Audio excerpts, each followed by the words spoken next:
Hey, I've done over 200 deals on the island of Puerto Rico worth tens of millions of dollars. And before that, I spent 20 years investing on the mainland of the United States of America, baby. In this video, I'm going to give you the top 5 mistakes that Americans make when they come to the island of Puerto Rico to invest in real estate. Mistake number 1, assuming that the process is going to be just like it is in the States, just like it is back home, right? And yes, Puerto Rico follows U.S. law, but the real estate process here is its own beast. Let me give you an example. We really don't use escrow companies like you would back in the States. So everything goes through a notary on the island, and that means attorneys. Because on the island of Puerto Rico, every notary is required to be an attorney. So closings take longer. Just the way it is, it could be 60 to 90 days on something that in the States you could get done in a week or two. And title issues, you've got to be careful of them. I've found them to be way more common. So the entire time that we've been on the island of Puerto Rico, we've seen that at every level, things will take longer. I've had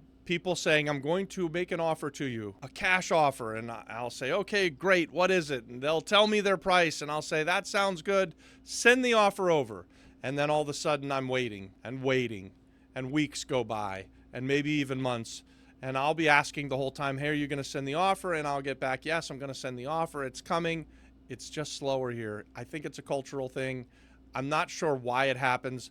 In the States, if I put something out on the MLS, I can expect to get offers fairly quickly. And as soon as someone says they're going to send me an offer, they send over a letter of intent, we agree to terms, we'll get the contract that same day. That just hasn't been the case for the last 7 years here on the island of Puerto Rico. I think I'm the only guy who buys things quickly. So when I come and I say that I'm going to buy something and I'm a cash buyer and I'll close tomorrow, I really mean it. That's what I've been doing for 20 years back home, and that's what I came to the island of Puerto Rico to do. So quick, fast, cash close doesn't mean the same thing here that it does there. Even though I think I'm faster than most people, you still have to do things through the notaries. You still have to deal with sellers. And culturally, it's just island time. It's a real thing. It's just a little bit slower. It's kind of nice, but something that you need to be aware of. And most people aren't prepared for it. So the lesson is you need a lot of patience. You need a great legal team.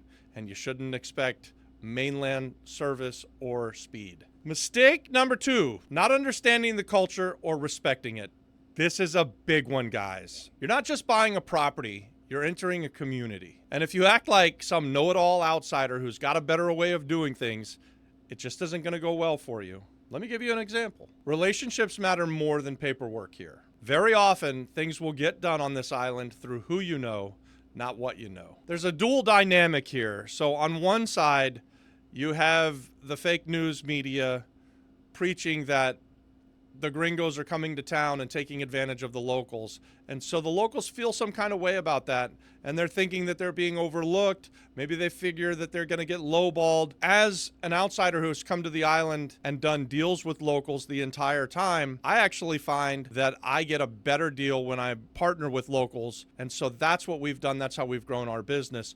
What has happened to me on multiple occasions is I'll hear that something is for sale at one price, and then I show up looking like I look, and all of a sudden the price goes up. And it doesn't just go up a little bit. We call it Gringo pricing, and it's real. On one occasion, we drove 2 hours across the island to go look at a hospitality project, and the price was $1.1 million when we started the trip. It was $2.1 million when we showed up to start talking to the seller. So we didn't end up making a deal on that one. I think I did some content about it, but that was the worst Gringo pricing that I've ever had. Here's the lesson. You're the outsider. You're coming in. You need to make fair offers to people. You need to treat people well. And to the extent that you do that, the island is amazing. You're going to make great friends. It's going to be awesome. Mistake number 3. This is another really big one that I see happening all of the time. That's overpaying because it seems cheap. So just because you showed up to the island and you sold your condominium in Los Angeles for $2 million and you get here and you think that something looks like just a bargain price, that doesn't mean that you need to overpay. And in fact, it's bad for the island and the islanders, the local population, when you do. So you want to be really careful. You want to look at the comps. You want to look at what it was going to rent for so that you can know that if you pay whatever it is that you're paying for it, even though it looks like a really good deal coming from wherever you're from, that you're actually getting a good deal on the island. Especially because so many people have been coming with deep pockets from places like California and New York and paying just through the nose. The locals figured that shit out pretty quick, and they just started pricing things at 2 or 3 times higher than they should actually be sold for. And so if you come here and buy that, then you're artificially boosting up the market. You're making it more expensive for the local population, and that's not good for anybody. So here's the big takeaway from this one. Run your numbers based on local rents and local sales comps, and then buy accordingly. Mistake number 4. Man, I keep saying this, but this is another big one. Thinking short-term rentals are always the answer. It seems like that everybody who comes from the States just wants to pile into this Airbnb scene. So everything that they look at, they're looking at it through the lens of, ooh, can I buy it and make it an Airbnb? So there's a whole bunch of things to unpack here, guys. Everything's not supposed to be an Airbnb, first of all. There's a housing shortage on the island of Puerto Rico, and anytime you come to the island and take something off of the market that would have otherwise housed a family, and then you start renting it out on Airbnb, you're causing more of the problem on this housing shortage. You guys, you want to be solving problems, not causing problems. This is a big one, and the island, they will push back.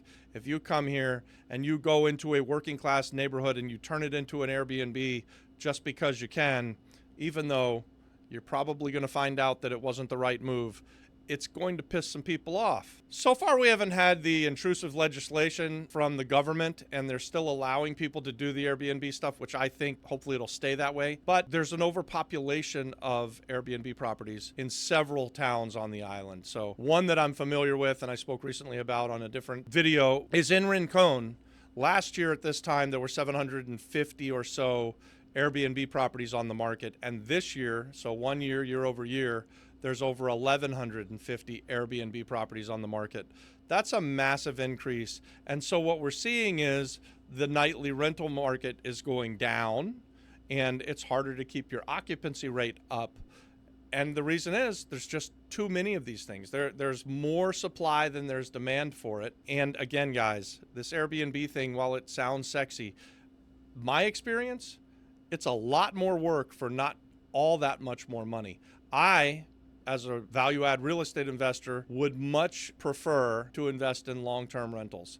That income is tax-free on the island versus paying full fare on the Airbnb income. So these are just some things that you can think about when you're coming and looking at being a value-add real estate investor, or any kind of real estate investor for that matter.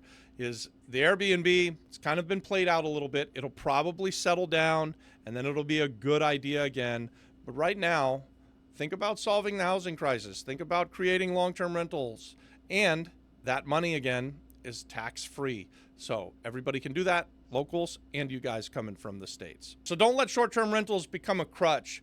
They should be used as a tool. It can be an exciting way to be a real estate investor. It shouldn't be that every real estate investment needs to be an Airbnb. Mistake number 5, thinking you can do it alone. You might be a pro real estate investor in the mainland, but Puerto Rico's different. You better have boots on the ground here. You better have some local partners, and you need to know some trusted professionals. Let me give you an example. Contractors are in high demand, and permitting can be a true nightmare. If you don't speak Spanish, you're absolutely going to have language and logistical barriers. When I came to the island of Puerto Rico, I didn't speak a lick of Spanish. I got through it in high school, 2 years of it, and really I couldn't speak a word of it. What I did know, what I was good at, was buying distressed properties, fixing them up, getting them rented out, or selling them to families. And so when I came to the island, I made a point of reaching out to local real estate investors and professionals who would treat real estate investors well. That first year that we were here, we partnered with 6 different people that we're still doing deals with today. And this was my pitch, guys. I asked people to bring me deals. I said that I was a real estate investor and that I wanted to invest on the island. Please show me some deals. I had a whole bunch of people bringing me deals, and when they did, one of the ways that I figured out if it was a good deal or not was by inviting the local guy, whether he was a realtor or a real estate investor, to go in on the deal with me and invest some of his own cash, and then I would make them a real estate investor instead of just a realtor. That worked out tremendously well. So it helped me with my language barrier problem.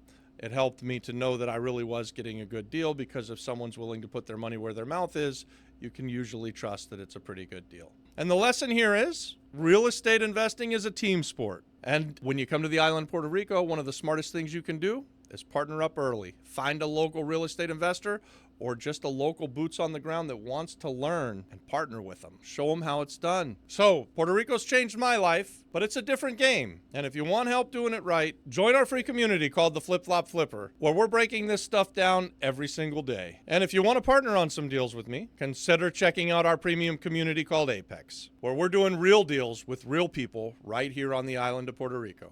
Like and subscribe, share the video. Watch this next. God bless.